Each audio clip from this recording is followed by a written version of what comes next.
प्रभु यीशु मसीह के पवित्र जलाली मधु मीठे नाम में आप सबको जय मसीह की। आज का दिन यहोवा ने बनाया, हम इसमें आनंदित हों। प्रभु का धन्यवाद करते हैं कि प्रभु ने हम सबको रात भर मीठे सुलाया, प्रातःकाल का अवसर ये मौका दिया कि भोर के समय प्रभु की हज़ूरी में बैठ सके, वचनों को सुनना पढ़ सके। अगर आज आपका जन्मदिन, शादी की सालगिरह, आपको बहुत बहुत मुबारक हो।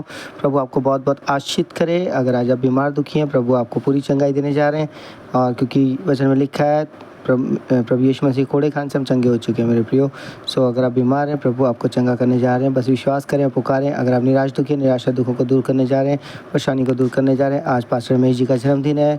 आज उनको जन्मदिन बहुत बहुत मुबारक हो। प्रभु आपको बहुत बहुत आशीषित करे। पास्टर रमेश जी, प्रभु आपकी ज़रूरतें पूरी करे। और आज संडे है, चर्च जाने की तैयारी करें। पहला संडे प्रभु भोज का दिन है। सो आप सब तैयारी करें ताकि प्रभु के भवन में जाएं और आशीष पाएं। और ये महीना आपके लिए आशीषित होने जा रहा है, आनंदित होने जा रहा है। कल 5 तारीख को भाई राजा और बेटी स्मृति की शादी की सालगिरह थी। प्रभु ने भी बहुत बहुत आशीषित करे, उनकी भी आत्मिक उन्नति बढ़ोतरी करे, उनकी ज़रूरतें पूरी करे, प्रभु ने आशीषित करे। सो रोमियो 11 अध्याय, इस्राएल पर परमेश्वर की दया। इसलिए मैं कहता हूँ, क्या परमेश्वर ने अपनी प्रजा को त्याग दिया? कदापि नहीं। मैं भी तो इस्राएली हूँ, अब्राहम के वंश और बिन्यामीन के गोत्र में से हूँ। परमेश्वर ने अपनी उस प्रजा को नहीं त्यागा जिसे उसने पहले ही से जाना। क्या तुम नहीं जानते कि पवित्र शास्त्र एलिया के विषय में क्या कहता है कि वो इस्राएल के विरोध में परमेश्वर से विनती करता है, हे प्रभु, उन्होंने तेरे भविष्यवक्ताओं को घात किया और तेरी वेदियों को ढा दिया है, और मैं ही अकेला बचा और वे मेरे प्राण के भी खोजी हैं। परंतु परमेश्वर से उसे क्या उत्तर मिला? मैंने अपने लिए 7,000 पुरुषों को रख छोड़ा है जिन्होंने बाल के आगे घुटने नहीं टेके हैं। ठीक उसी रीति से इस समय भी अनुग्रह से चुने हुए कुछ लोग बाकी हैं। यदि यह अनुग्रह से हुआ है तो फिर कर्मों से नहीं तो अनुग्रह फिर अनुग्रह नहीं रहा। इसलिए परिणाम क्या हुआ? यह कि इस्राएली जिसकी खोज में थे वो उनको नहीं मिला, परंतु चुने हुओं को मिला, और शेष लोग कठोर किए गए। जैसा लिखा है, परमेश्वर ने उन्हें आज के दिन तक भारी नींद में डाल रखा है, और ऐसी आँखें दी जो ना देखें और ऐसे कान जो ना सुने। और दाऊद कहता है, उनका भोजन उनके लिए जाल और फंदा और ठोकर और दंड का कारण हो जाए। उनकी आँखों पर अंधेरा छा जाए ताकि ना देखे, और तू सदा उनकी पीठ को झुकाए रख। अतः मैं कहता हूँ, क्या उन्होंने इसलिए ठोकर खाई कि गिर पड़े?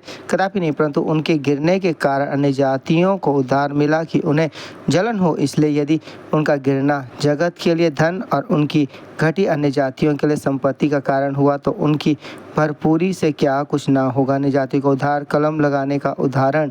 मैं तुम अन्य जातियों से ये बातें कहता हूँ जब कि मैं अन्य जातियों के लिए प्रेरित हूँ, तो मैं अपनी सेवा की बड़ाई करता हूँ ताकि किसी रीति से मैं अपने कुटुंबियों में जलन उत्पन्न करवा कर उनमें से कई एक का उद्धार कराऊँ। क्योंकि जब उनका त्याग दिया जाना जगत के मिलाप का कारण हुआ, तो क्या उनका ग्रहण किया जाना मरे हुओं में से जी उठने के बराबर ना होगा? जब भेंट का पहला पेड़ा पवित्र ठहरा, तो पूरा गूंदा हुआ आटा भी पवित्र है। और जब जड़ पवित्र ठहरी, तो डालियाँ भी ऐसी ही हैं। पर यदि कुछ डालियाँ तोड़ दी गई और तू जंगली जैतून होकर उनमें साटा गया और जैतून की जड़ की चिकनाई का भागी हुआ है, तो डालियों पर घमंड ना करना। और यदि तू घमंड करे तो जान रख कि तू जड़ को नहीं, परंतु जड़ तुझे संभालती है। फिर तो कहेगा, डालियाँ इसलिए तोड़ी गई कि मैं साटा जाऊं। ठीक है, वह तो अविश्वास के कारण तोड़ी गई, परंतु तू विश्वास से बना रहता है, इसलिए अभिमानी ना हो, परंतु भय मान, क्योंकि जब परमेश्वर ने स्वाभाविक डालियों को ना छोड़ा तो तुझे भी ना छोड़ेगा। इसलिए परमेश्वर की कृपा और कड़ाई को देख। जो गिर गए उन पर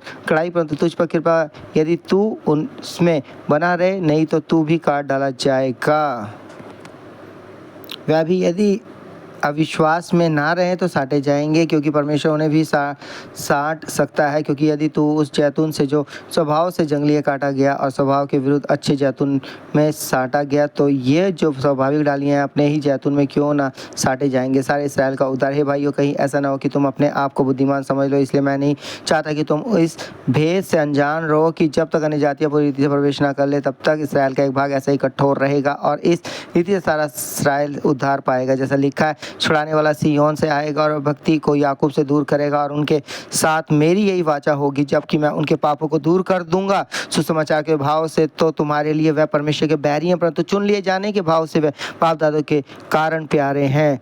क्योंकि परमेश्वर के वरदान और बुलाहट अटल है। क्योंकि जैसे तुमने पहले परमेश्वर की आज्ञा ना मानी, परंतु अभी उसके आज्ञा ना मानने से तुम पर दया हुई, वैसे ही उन्होंने भी अब आज्ञा ना मानी कि तुम पर जो दया होती है, इससे उन पर भी दया हो। क्योंकि परमेश्वर ने सबको आज्ञा उल्लंघन का बंदी बनाकर रखा ताकि वो सब पर दया करे। परमेश्वर की स्तुति। आप परमेश्वर का धन और बुद्धि और ज्ञान क्या ही गंभीर है, उसके विचार कैसे था और उसके मार्ग कैसे अगम है। प्रभु की बुद्धि को किसने जाना, या उसका मंत्री कौन हुआ, या किसने पहले उसे कुछ दिया है जिसका बदला उसे दिया जाए, क्योंकि उसी की ओर से और उसी के द्वारा और उसी के लिए सब कुछ है। उसकी महिमा युगानुयुग होती रहे। आमीन। सो परमेश्वर के पढ़े चुने सुने हुए कलाम के नाम सबको बहुत बहुत आशीष करे। आमीन। क्योंकि मेरे प्रिय हमारे परमेश्वर की ऐसा कोई भी नहीं है। सो पास्टर रमेश जी को जन्मदिन बहुत बहुत मुबारक हो। और आज संडे है, प्रभु भोज का दिन है, चर्च जाने की तैयारी करें। प्रभु आपको बहुत बहुत आशीष करने जा रहे हैं। हालेलुया। धन्यवाद धन्यवाद धन्यवाद धन्यवाद। पवित्र पवित्र पवित्र इब्राहिम इसहाक याकूब के पिता परमेश्वर मसीह यीशु नासरी में स्वर्गीय पिता आपके जलाली चरणों के सम्मुख आते विशेषकर धन्यवाद करते हैं। आपने रात में सुलह पता कल का दर्शन दिखाई। प्रभु धन्यवाद धन्यवाद धन्यवाद हो प्रभु। आज प्रभु जी पास्टर रमेश जी जिनका जन्मदिन है, उन्हें बहुत बहुत आशीष करें, स्वस्थ तंदुरुस्त सके। आपने उन्हें जवानी से चुना प्रभु।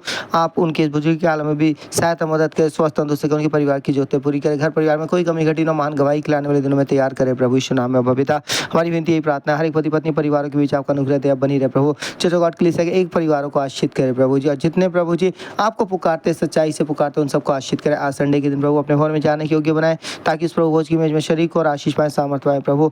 हर एक के जीवन से प्रभु जी अपनी महिमा को ले, जिनको पर कर्जा कर्जमुख जीवन दे प्रभु। जो निराश दुखी उनके जीवन से निराशा दुखों को दूर करे, जो बीमार है उन्हें चंगाई दे प्रभु। उनके बेटे बेटियों को स्वस्थ तंदुरुस्त सके प्रभु। उनके बच्चों को संभाल, उनकी स्टडी मदद करे, अच्छे से पढ़ाई करे, अपने से बड़ा सम्मान करे, फोन के बंदे विफल हो यीशु नाम में बबीता। हाँ प्रभु जी मेरी ये विनती यही प्रार्थना है प्रभु, आपका अनुग्रह दे, उनके घराने परिवारों को बना रहे, उनके आज रिश्तेदारों को भी आशीष करे प्रभु।